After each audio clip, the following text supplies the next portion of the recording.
In 1914, war spread across Europe like a plague, caused by an assassination in Sarajevo of the Austrian Archduke Franz Ferdinand. Austria-Hungary then blamed Serbia for the death of their heir and sent some demands. After they rejected, war broke out between those two.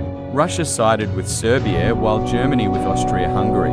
As the German forces moved in France, Russia invaded the German province of East Prussia. However, this operation to reach Vistula River would eventually cause a disaster within the ranks, and a big catastrophe would await the large, less developed Russian forces.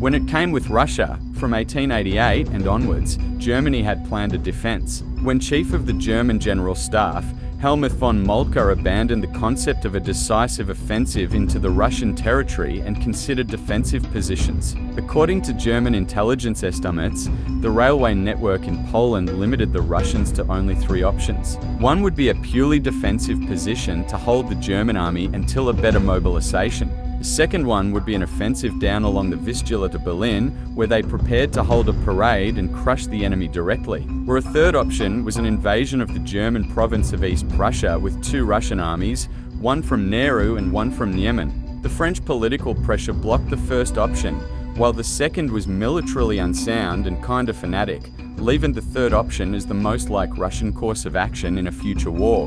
In 1894, Alfred von Schlieffen, the chief of German staff, considered a scenario where the Germans need to destroy one of the armies in a decisive battle and the second one in yet another major victory. Just like in the upcoming Battle of Tannenberg, with Russian Niemen army having overrun half of East Prussia, the German army would exploit the separation between the army of Niemen and Nehru.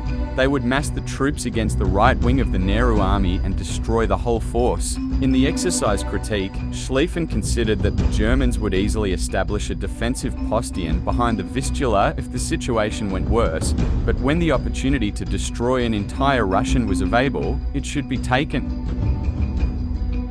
Whereas Schlieffen's predecessor's Alfred von Waldersee idea had been to launch a spoiling attack on the Russians as they deployed and then wait for reinforcements from the west, Schlieffen foresaw a mobile operation on interior lines, using railways to mass forces against one Russian army and destroy it before it could retreat. As a result, every German general staff officer in East Prussia in 1914 knew how to respond to the Russian offensive and how to repel it.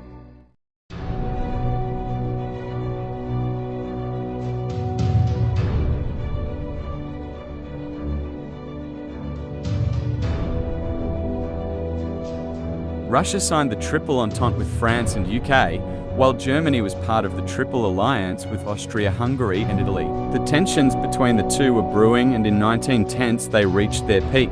On June 28th, the Austro-Hungarian Archduke Franz Ferdinand was assassinated by a Bosnian Serb nationalist, and tensions between Austria-Hungary and Serbia exploded. On July 23rd, an ultimatum was issued from Vienna to Belgrade, and thus, after some terms were rejected, war started on July 28th. Russia mobilized, Germany did the same and declared war on each other. Then the Germans thought it was the best time to put the Schlieffen Plan in action.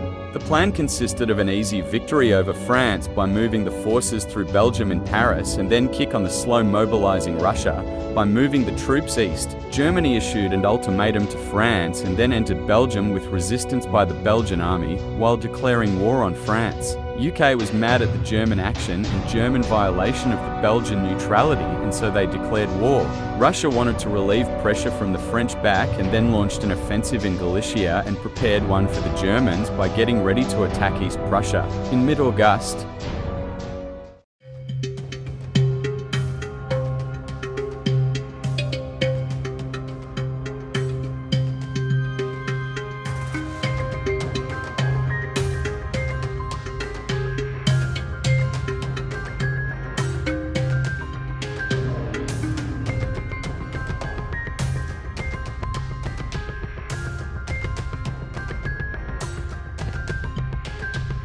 The invasion was led by two Russian armies. The First Army, which was commanded by General Paul von Rennenkamp and consisted of 6.5 infantry divisions, 5.5 cavalry divisions, 472 guns, 254 machine guns. Later 7 new reserve divisions arrived. And the Second Army, under the command of General Alexander Samsonov, composed of 11 infantry divisions, 3 cavalry divisions, 720 for guns, 430 for machine guns. They were confronted by the German 8th Army, commanded by General Maximilian von Prittwitz and consisting of 14.5 infantry divisions, 1 cavalry division, 770 for guns, 396 machine guns. Each Russian division consisted of 16 battalions, the German 12. Russian and German battalions also differed in the number of personnel and weapons. Although outnumbering the enemy, the Russian army had numerous problems that contributed to its defeat.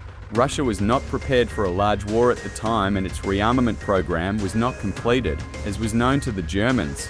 Many soldiers were untrained, its transport service was largely ineffective and slowed down the movement of troops, its forces were spread out over a large territory and had little coordination with each other, allowing the enemy to engage each part of their army separately. Like in the Battle of Tannenberg or the Battle of Stallupönen, and most importantly, its intelligence gathering technique was greatly inferior to that of the Germans due to lack of reconnaissance units. The planning of the invasion was rushed in order to help France as quickly as possible and not well thought out. The German 8th Army also had numerous problems. Half of it consisted of newly drafted elderly reservists. The German Empire last participated in a war in 1871 and the Russian Empire in 1905. Therefore, the German military had no combat experience, while the Russians mostly did. This was especially true of officers and senior military leadership.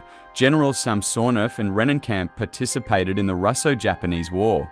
At the beginning of the war, the Russians had no problem with a shortage of weapons or ammunition. Their armies were fully equipped with guns and machine guns. Thus, the small German army, with commanders without modern combat experience and half-staffed by hastily assembled reservists, had to face off against vastly superior enemy armies with combat experience from the recent war with Imperial Japan.